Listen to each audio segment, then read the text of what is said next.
You already know who Dr. Sebastian Gorka is, a Hungarian-American military and intelligence analyst. He has been a Fox News strategist, former deputy assistant to President Trump, and he's got a new book out, Why We Fight, and it's out next week, I think, right? October 9th on Amazon, but I'm sure you can pre-order it now. Like I said, a fascinating interview with Sebastian Gorka.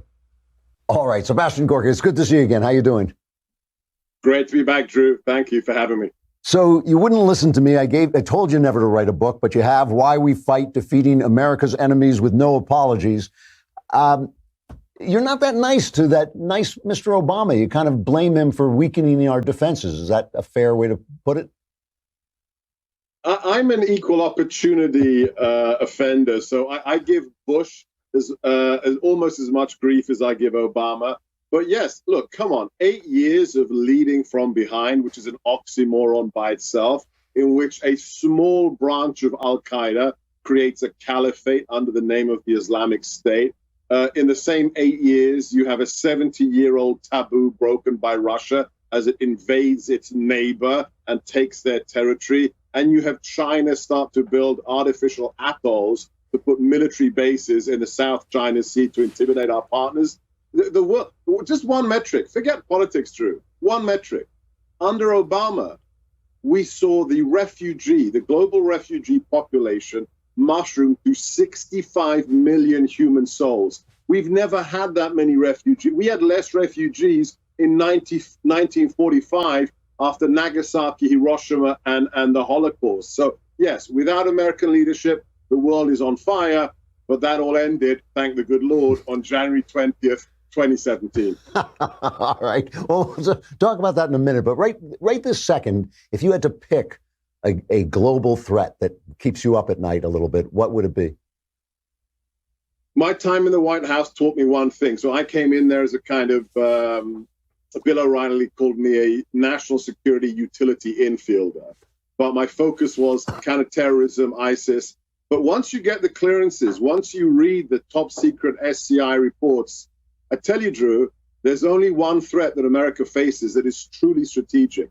ISIS is being crushed. We'll deal with Iran. We're dealing with North Korea. We're going to put Russia back in its box. The only long-term strategic threat we face is China. And China has a plan to displace America by the 100th anniversary of the Chinese Revolution. And they've been working at it. Political warfare, economic warfare, military buildup. But the good news, again, is after a few weeks, we gave the president 3 or 4 classified briefings, and he came to the understanding that China is number one. But as long as we've got General Mattis at the Pentagon, I don't have many sleepless nights. He is a reassuring presence. They just sent him some of that poison. What is it? Ricin? Is that ricin? Right. Yeah. Right. I thought that's not going to work on him. You know? No, he mixed it into his gin and tonic. I mean, you know. He brushes his teeth with. So now you talk in Why We Fight. You talk about the depending on weapons, but also depending on ideas. Yes. You don't think China is not necessarily going to launch a military strike against us? No, they don't have the military capability to no, nobody does. Nobody comes close to us.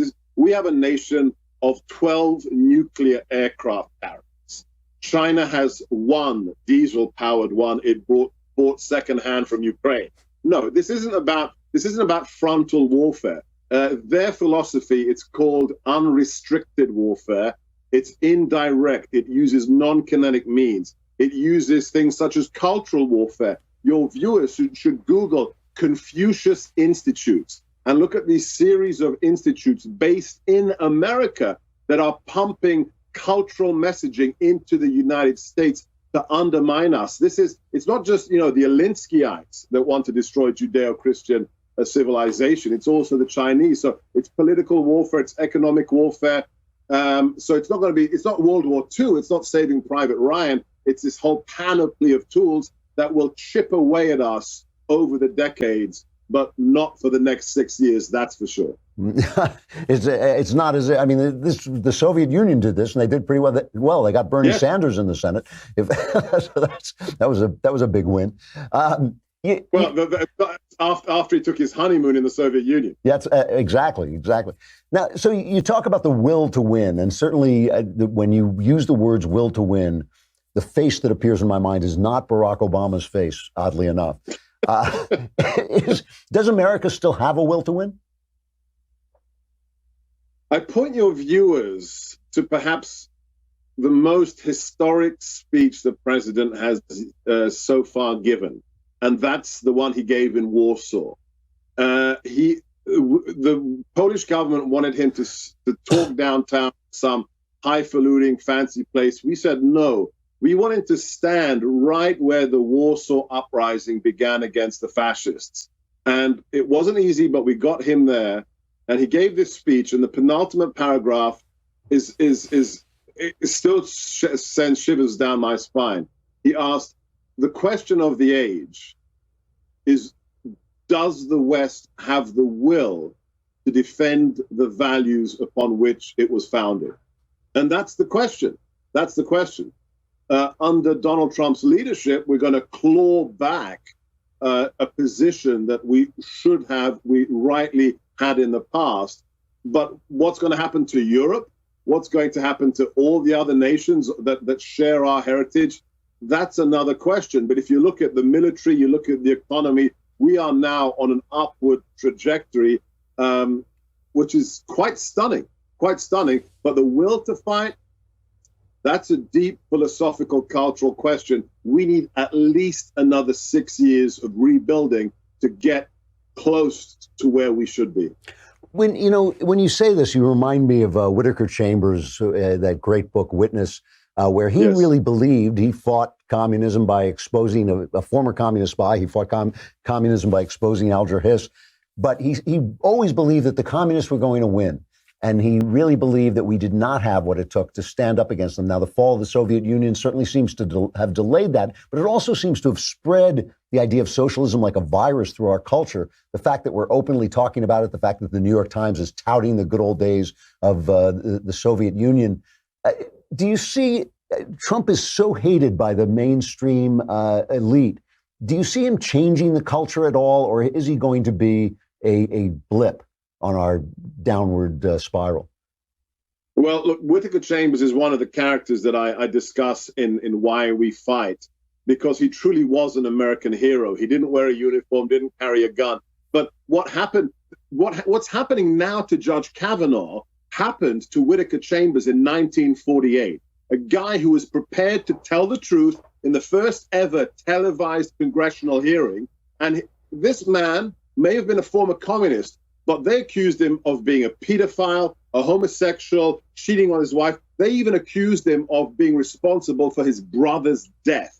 None of it was true. So the idea that, the left has just discovered the tools of personal character assassination, they've been doing it since the 1940s, Drew. So I don't think Donald Trump is a blip, because deep down, we didn't lose the will to fight. It was buried under an ice layer of political correctness. When you go with the president to a campaign rally, when you watch the rally he gave a couple of days ago, he connects. Why? Because he taps into the deep American spirit of all those people, whether they're working class, manual laborers, whether they're rich, whatever.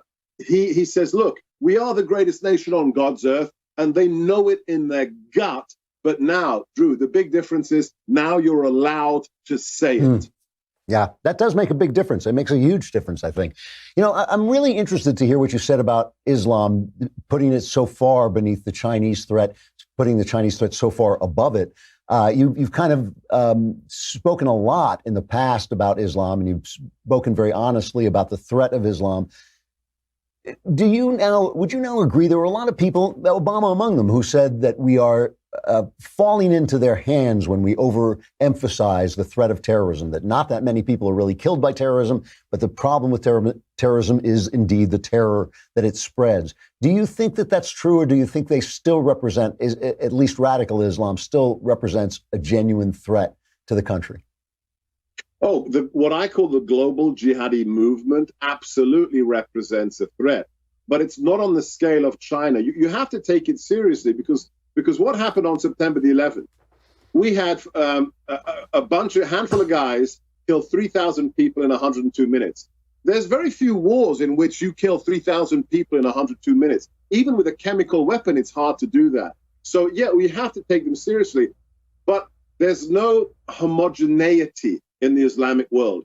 There's no central command structure. There's no Beijing Politburo. And also, there's a cultural, socioeconomic disadvantage. Drew, to quote the great Bernard Lewis, you do know that there isn't an Arab motor car, so that there's no Arab Ford motor car company. There isn't even an Arab bicycle manufacturer. Their own theology, this clash between reason and revelation, in which revelation dominates, has meant that there is an inveterate hobbling of this culture, which means they could never become the Soviet Union. They could never become the People's Republic of China. But the People's Republic of China is billions of people controlled by one party. And that's why, in terms of ranking, China is right at the top. Terrorism is still an issue, but we'll deal with it. I want to turn to this Kavanaugh thing. It has really been, I have to say, it's actually been one of the very few political events that has bothered me because of the virulent hatred of the left and the dishonesty of the press. Through this, for the first time in my memory, I know you're a Trump-loving fan, but for the first time in my memory, Trump has seemed very cool about this. He has not blasted back. He went off a little bit on Christine Ford yesterday. Probably, unfortunately, that was probably a mistake strategically. But up till now, he's been very cool. You want an FBI investigation? Fine. Whatever the senators say, fine. What do you think that reflects about Trump's stance in this? What do you think he's thinking as he watches this unfold? I have to tell you that I know what he's thinking. You have to remember that two things are at play here. Number one, he has a preternatural political instinct. Yep. You can have issues with his tweets and his use of language and misspeaking. It's totally irrelevant. I have never. I mean, you can talk about Newt Gingrich, Steve Bannon. You can talk about all. No, irrelevant. This man has a supernatural political instinct, and he's walking a line, and he knows what line to walk. And I think the speech, the points he made about Ford yesterday were the right thing to do, because he had to send a signal. I mean, the right is beside itself at what's being done to this godly man, Brett Kavanaugh, and they have to be sent a signal that the president's not going to back down. That is what he should have done, and that's what he did. The other thing is, and I can speak from personal experience, given my time in the White House, he has walked this gauntlet. I mean, when I was in the White House, I got attacked. That's fine. But when you attack my wife, my teenage children, you attack my dead mother, that tells you the stakes of the war that the left is engaged in. And the president has been the first, he's been on the front line taking all the bullets for everybody. So he knows what Kavanaugh is going through. He knows it from personal experience, and that's why he's being extra judicious in his overt handling of the case. You know, my respect for Mitch McConnell has risen over the last several months. I mean, I feel he's an institutional guy who kind of knows how to play his institution. Do you think he's going to pull this off? Do you think he's going to get the votes he needs? Look, I have massive problems with McConnell and with the GOP establishment writ large. But I think in this case, there's more of a chance of him stepping up to the plate for one reason. Mitch McConnell, since the inauguration, has been obsessed with one thing. He made a decision very early on that he's not going to fight for ambassadors. He's not going to fight for the president's broader policies. His one legacy before he retires is the judicial bench and making sure that the best conservative candidates are all over the federal court system. And he's already helped to push through, more than 60 of them? So he made a decision to say, I'm going to pick one thing, and it's going to be judges in Trump's first term. he has made that happen. He hasn't supported the president on other things like Obamacare and everything else, but he took this very seriously as a personal mission. And God willing, he has put Brett Kavanaugh inside that legacy. That, you know, he may be the highest court in the land, but Brett Kavanaugh is another judge, and it's part of Mitch McConnell's legacy. And if that's true, then, you know, knock on wood, this Friday we'll see a motion, and then hopefully at the weekend we'll see a vote. Excellent. Sebastian Gorka, you have descended to the level of an author. Why We Fight, Defeating America's Enemies with No Apologies.